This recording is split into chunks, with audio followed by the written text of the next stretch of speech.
Hey everyone, today I'm going to tell you how to use the USGA Chin app. So this app is helpful if you play golf and you want to track your handicap, post scores, and see your golf progress in one place. So first, download the GHIN app from the App Store or Google Play Store. And once it is installed, open the app and sign in using your GHIN number or account details. If you don't have an account yet, you may need to create one or get your GHIN number through a golf club or association.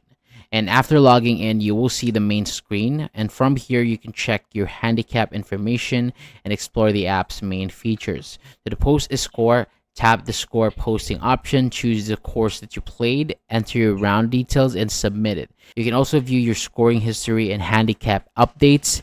So this helps you keep track of your past rounds and see how your game is improving over time.